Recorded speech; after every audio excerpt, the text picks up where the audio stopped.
Vou pedir para a professora Carmen já sentar aqui. E qual é a música que a gente vai ouvir, Daniel? A fé. Por que que de onde é que surgiu a ideia da fé? A fé é o seguinte. Abre o foco para mim ali. Ei, daquela... alô, alô. Pode deixar aí. A pressa ela é contra o detalhe. E a vida se dá no detalhe, né? Em cada pequeno detalhe, detalhes micro e macro. Eu acredito que a vida se dá aí. E a fé está relacionada a tudo isso, né? A música fala um pouco sobre isso, né? Sobre a pressa, sobre todo esse sistema que nos coloca em aceleração constante e a gente acaba esquecendo de olhar para coisas tão sutis como a nossa alma, né? Coisas que estão junto com a gente e que a gente tem fé nisso, na realidade, uma coisa que a música fala que a fé é o que é. E vamos lá, então. Vamos tocar ela.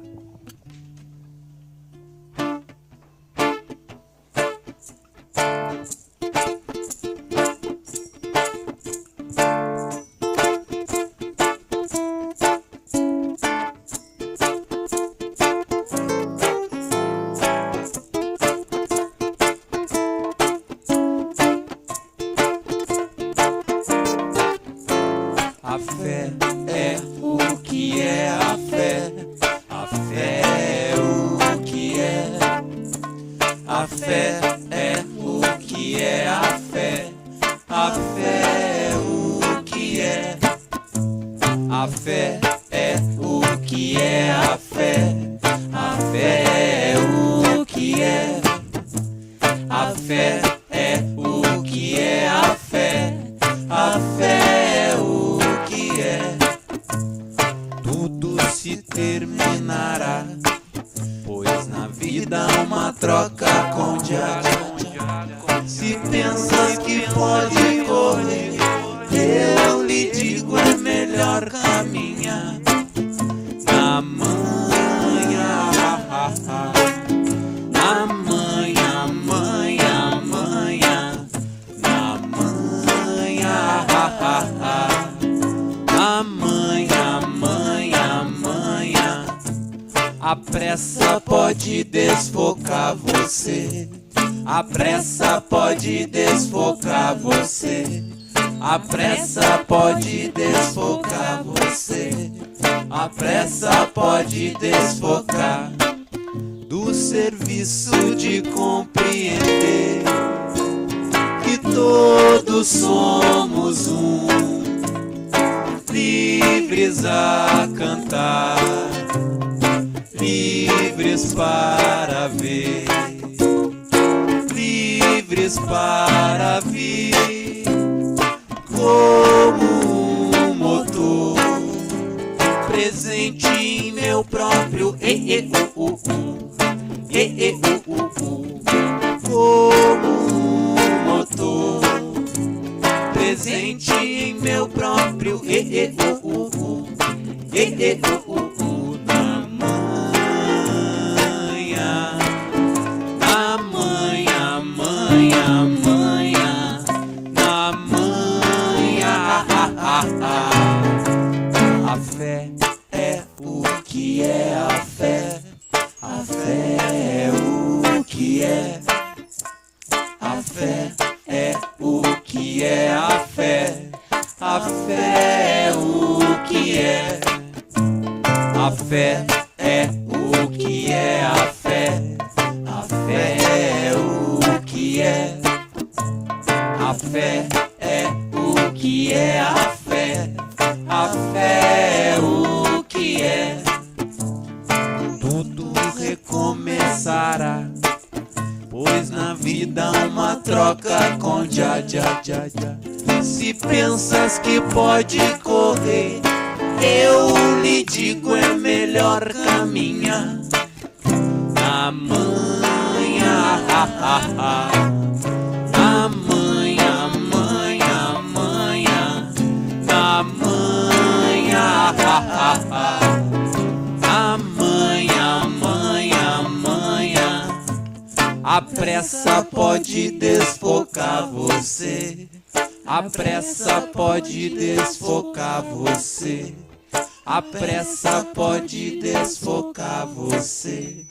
A pressa pode desfocar do serviço de compreender que todos somos um, livres a cantar, livres para ver, livres para vir, como um motor presente em meu próprio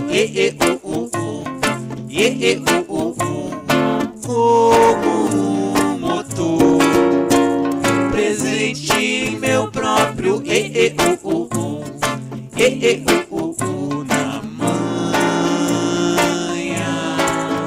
na manha, manha, manha, na manha, ha, ha, ha. Na manha, manha, manha, na manha, na manha, manha, manha, na manha, ha, ha, ha. A pressa pode desfocar você. A pressa pode desfocar você. A pressa pode desfocar você. A pressa pode desfocar você. A pressa pode desfocar você. A pressa pode desfocar você. A pressa pode desfocar você. A pressa pode desfocar.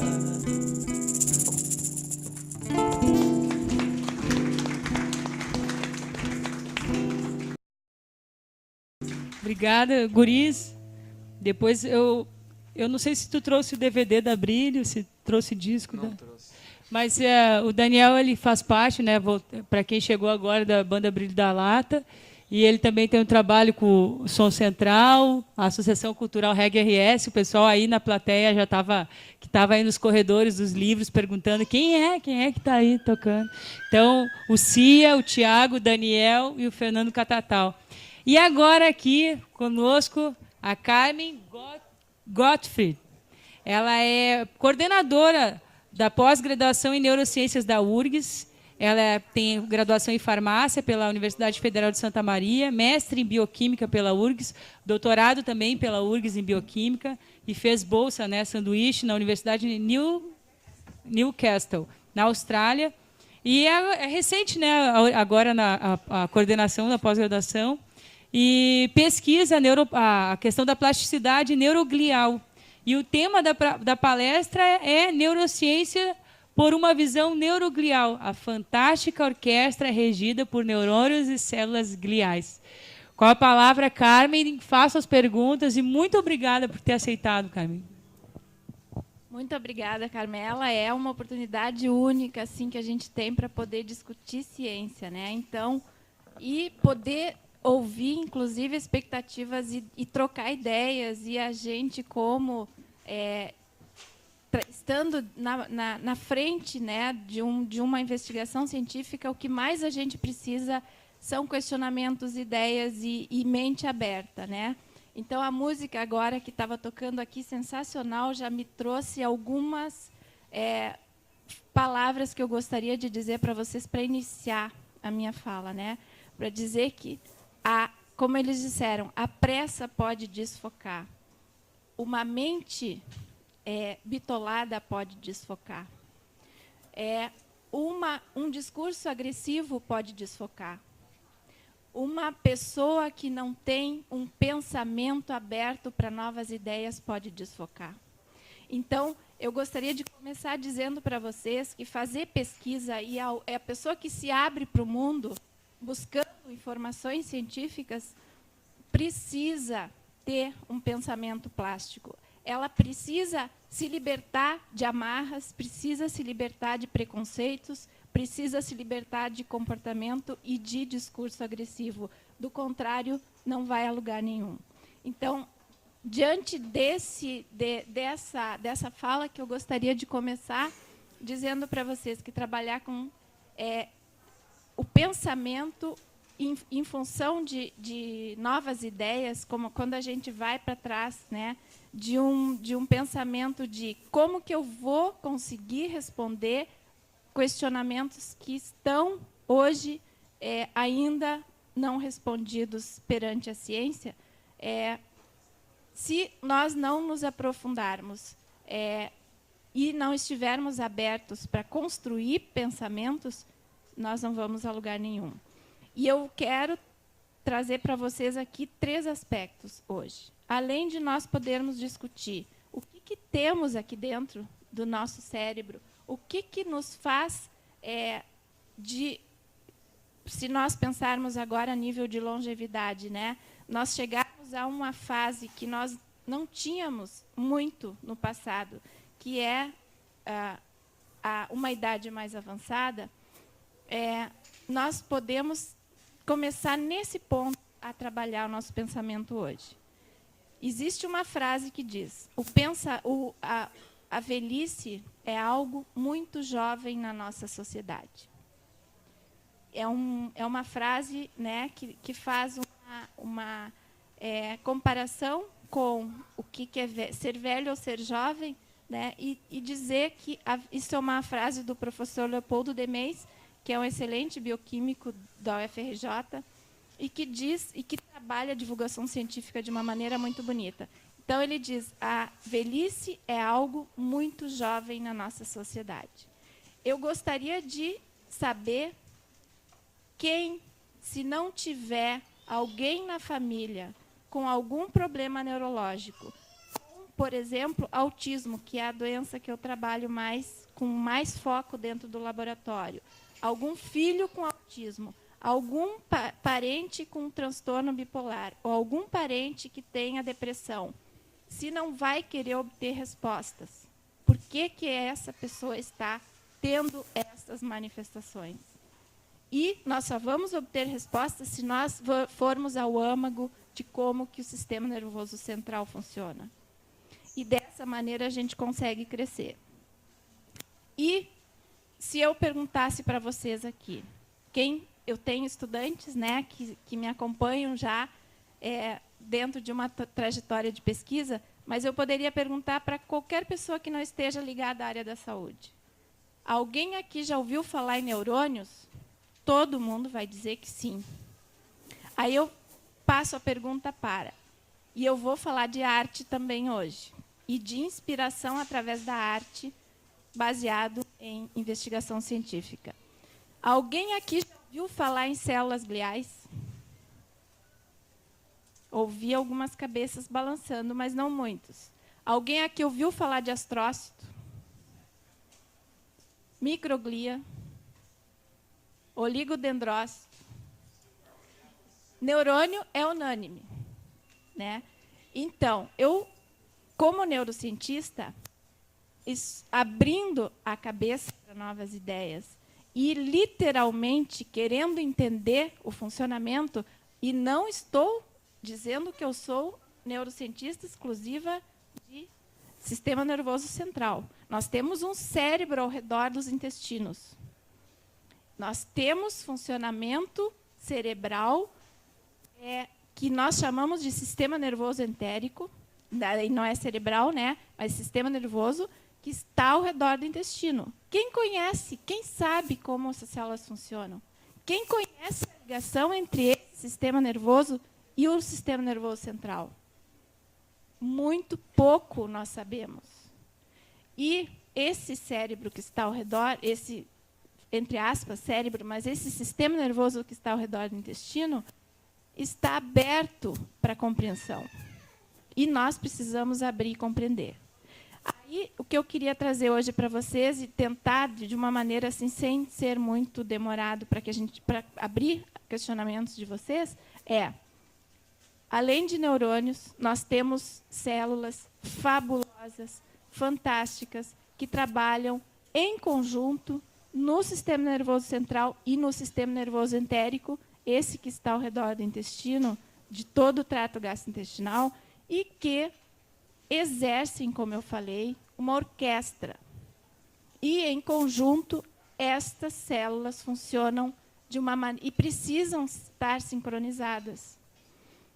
E, se houver algum instrumento que começou a falhar, algum sinal vai acontecer de uma maneira equivocada e pode, então, começar a desencadear algum transtorno. Que pode ser transtorno psiquiátrico, pode ser transtorno relacionado à pressão arterial, pode ser de inúmeras maneiras, podendo começar com uma orquestra mal regida. E, nesse caso, o que a gente precisa fazer para primeiro começar a entender? Como estas células funcionam.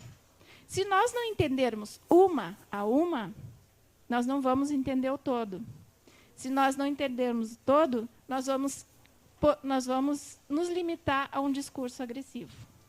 E eu acho que não é a questão para o avanço da ciência. Então, eu gostaria de dizer para vocês que eu tenho um desenho, vou pedir para os meus queridos aqui abrir, por favor, que foi feito, é o segundo que está aí dentro. Não, o outro. É o de criança.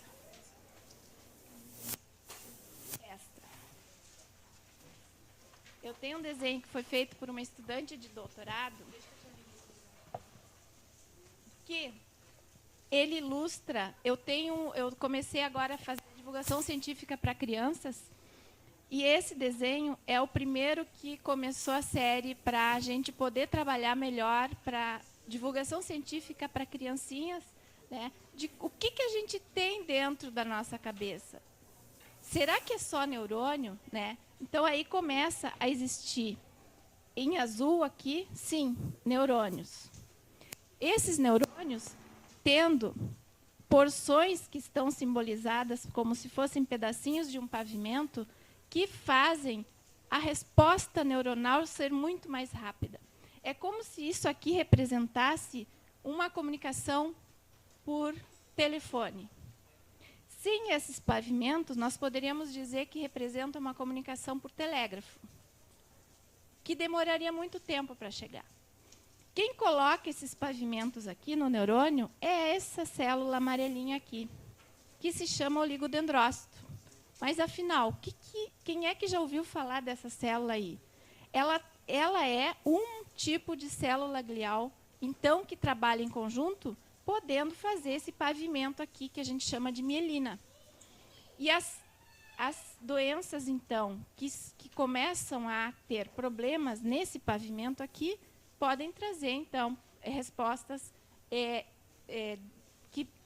que levam a prejuízo de movimentos, levam à demência e uma série de outras complicações. Ora, se eu não entender como é que essa célula amarelinha aqui funciona, como é que eu vou poder resolver uma doença de desmielinização, por exemplo? Eu não posso ter um discurso onde eu não queira chegar lá dentro dessa célula amarela e entender como é que ela funciona.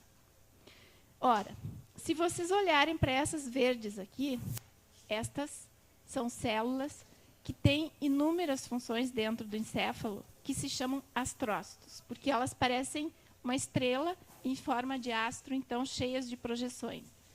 Estas células, elas têm comunicação com sinapse.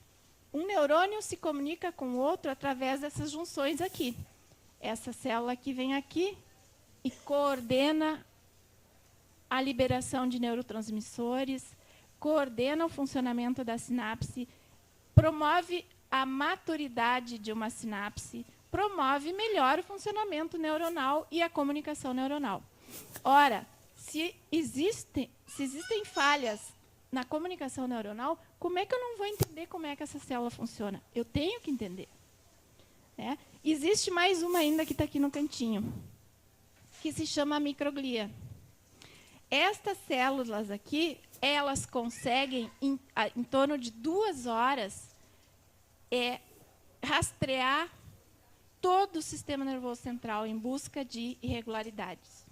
através dessas projeções aqui, elas têm sensores nas pontas e elas conseguem detectar falhas no ambiente, aumento de radicais livres, falhas, modulação de pH, alterações que possam não ser boas para o ambiente. Elas estão num estágio de vigilante. Quando elas detectam algo que não está bem, elas passam para o estágio ativado. E aí recrutam novas células e aí começa um sistema de tentativa de proteção neural daquele ambiente. Como que eu vou começar a entender o sistema nervoso como um todo se eu não olhar para ela? Não dá, né? Então, é um conjunto de células, e aqui ilustrando um vaso sanguíneo, essas células também têm contato com trocas de nutrientes e de moléculas que possam estar circulando dentro do sistema nervoso central. Então, é uma das áreas mais fascinantes que tem de estudar. E das menos conhecidas, e que, se nós não formos no âmago da questão, nós não vamos conseguir sair do lugar. E eu posso considerar que, como neurocientista, a minha posição é colocar grãos de areia. Então, tudo que eu puder fazer para disseminar grãos de areia dentro do conhecimento, eu vou fazer. Para que, de repente, alguém consiga pegar muitos grãos de areia espalhados pelo mundo e construir uma estátua diferente. E aí nós vamos ter uma nova possibilidade de tratamento.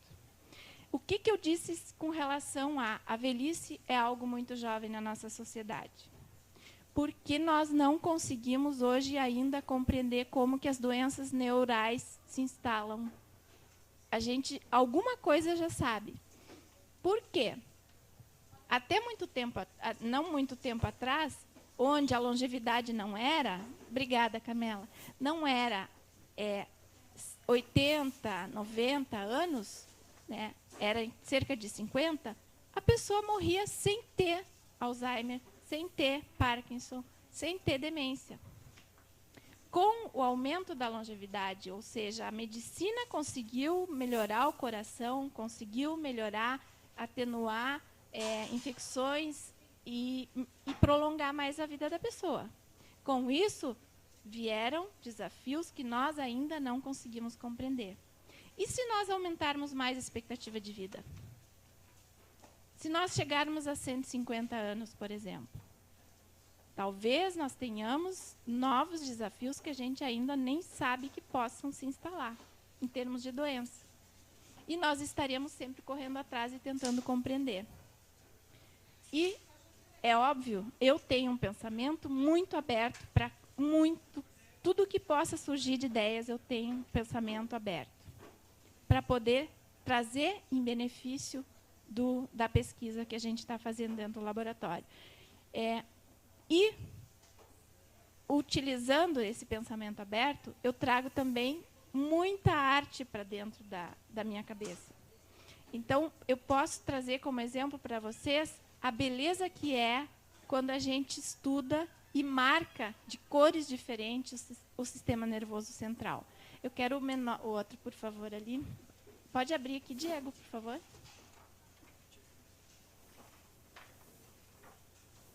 Olhem para isso aqui. Isso aqui pode virar ao contrário, por favor. Assim. São neurônios marcados aleatoriamente de diferentes cores. Vocês podem ver muitas projeções. Vocês podem ver essas partes, né, daqui são os corpos do neurônio e as projeções para um sentido.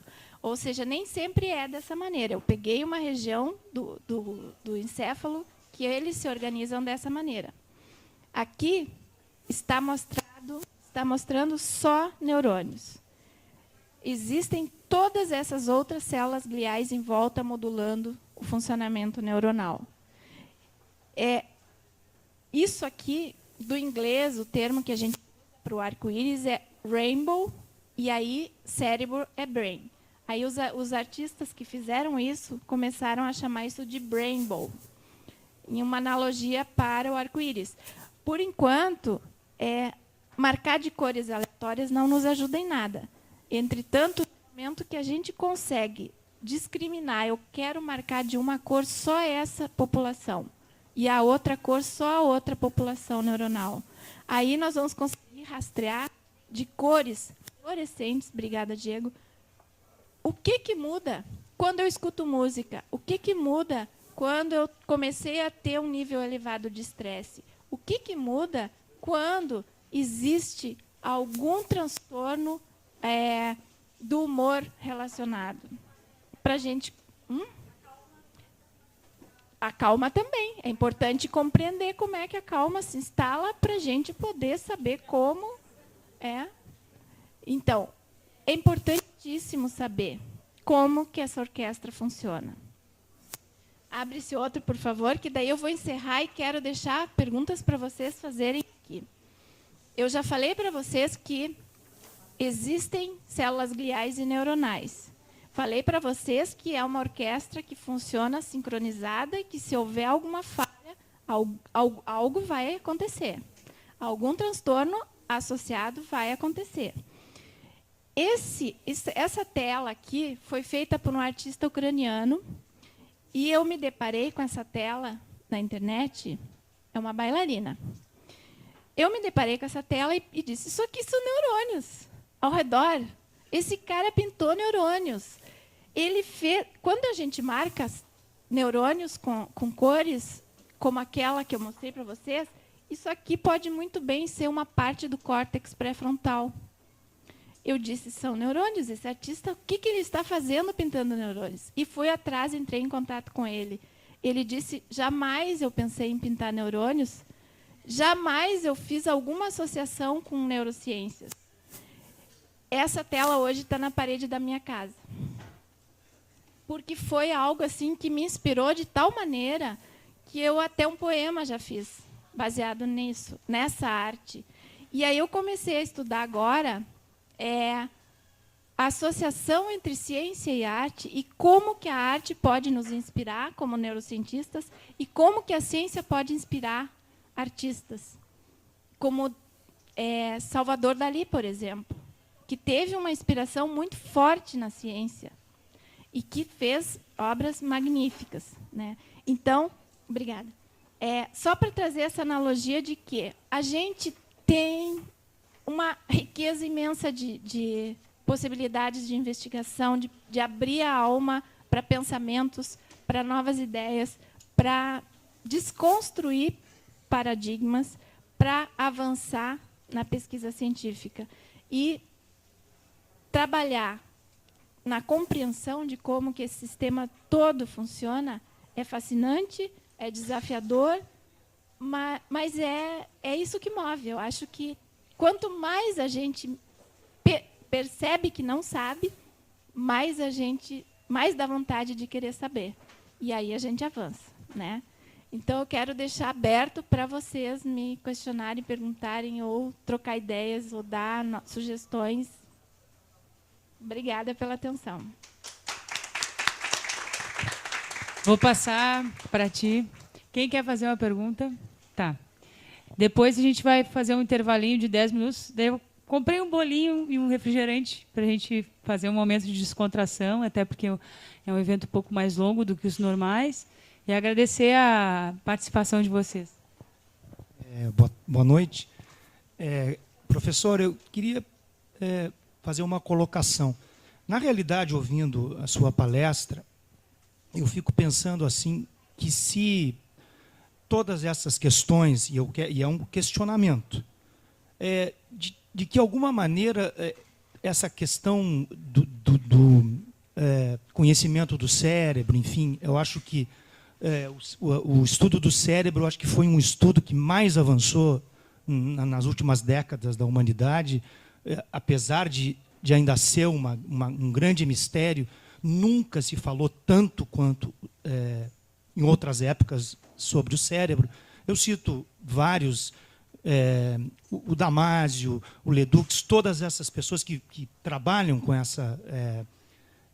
enfim, trabalho mais para o público leigo, mas explicam bastante o cérebro e realmente avançou muito. Mas o questionamento que eu faço é o seguinte, na realidade, a questão para, vamos dizer assim, para a cura de eventuais doenças neurais, no sentido mais amplo, ela não está colada com a questão da neuroquímica, dos fármacos que no fundo, é o que hoje pode curar, vamos dizer, minimamente, transtorno de bipolar, depressão, ansiedade. Então, eu gostaria que a senhora fizesse esse enfoque das doenças neurais, enfim, do entendimento disso com o avanço também da neuroquímica, não é? E que se esse será o caminho da humanidade, como é que... Porque não se pode, a não ser com células-tronco, não tem como essas células, em princípio, não se regeneram, porque a gente estuda, não sou da área, mas em biologia a gente estuda, que uma das características da célula nervosa é a não, vamos dizer assim, elas morrem e terminam por aí, não se regeneram. Então, se não seria o caminho, pelo menos é o que eu penso, se não seria o avanço da neuroquímica que teria muito mais do que qualquer outra coisa, é uma provocação, as soluções para esse tipo de problema que a senhora cita. José Luiz, eu vou dar um livro de presente, Trabalho Infantil Doméstico no Brasil. Obrigada, viu, pela editora Saraiva. José Luiz, muito obrigada. A minha formação é neuroquímica. Então, eu fiz mestrado e doutorado em neuroquímica e atuo no tema neurociências já há vários anos. E o que eu posso dizer, sim, neurônios se regeneram. Sim, nós temos várias áreas cerebrais onde nós já descobrimos células-tronco intracelulares, intraneurais, intracerebrais, que podem, sim, regenerar neurônios, inclusive no tecido adulto. O desafio que se tem, inclusive o uso de células-tronco, é como que essas células podem se instaurar, se vão ser de maneira adequada ou não. Mas, sim, podemos regenerar neurônios naturalmente. A questão de uso de fármacos ou de compreensão da neuroquímica é uma grande saída. Nós temos, sim, que compreender como que acontece a neuroquímica, a comunicação neural, para que a gente possa pensar a nível estratégico e farmacológico. Entretanto, existe uma outra questão muito importante, que eu ouvi há mais ou menos, acho que faz um ano, mais ou menos, que eu estive num congresso e tem um pesquisador, um investigador que eu admiro muito, que se chama Ben Barres, que trabalha com o sistema nervoso central também. E ele disse o seguinte: há décadas nós estudamos dentro da neurociência, tentando compreender como que os neurônios morrem e tentando compreender como que nós podemos impedir a morte neuronal. Há décadas, e a gente ainda não sabe. Entretanto, nós estamos descobrindo que estas células que eu comentei hoje, que estão, Ben Barres, dizendo isso, nós estamos percebendo que estas células que estão ao redor dos neurônios sabem como evitar a morte neuronal. Será que não seria o momento, então, de nós compreendermos como que estas células funcionam, deixar e evitar a morte destas, e aí sim elas poderem fazer o seu papel de proteção de morte neuronal? Então, foi uma questão assim que, naquele momento, para mim, foi uma quebra de paradigma. Porque, realmente, a gente, como neurocientista, a gente passa a vida toda querendo saber como evitar a morte neuronal. E, na verdade, a gente tem essa orquestra que está dentro do encéfalo e a gente precisa, sim, compreender o papel de cada uma, porque, de repente, talvez seja muito mais fácil eu evitar farmacologicamente ou de outras maneiras morte de células gliais ou alteração na função de uma célula glial, para que ela, sim, possa fazer o seu papel de proteção neural. Então, é uma questão assim, muito importante. Então, aí passa da neuroquímica para a neurofisiologia. É um contexto, né? Então, a gente tem que trabalhar de uma maneira multidisciplinar, senão, realmente, a gente não sai do lugar. Então, compreender diferentes áreas num contexto, numa questão científica é muito importante. Obrigada. Então, uma salva de palmas para a professora Carmen, que é coordenadora do programa de pós-graduação em neurociências aqui da URGS. E é uma maneira também de a gente estar popularizando o curso, né, que eu acho que é importante. Eu sou uma das interessadas aí, e eu conversava com o professor da Unifesp, o professor Álvaro Atala, Najib Atala, que ele trabalha o direito baseado em evidências. E essa coisa do... Eu ficava falando para ele, não, mas eu quero falar sobre os sentidos. Eu quero falar sobre os sentidos.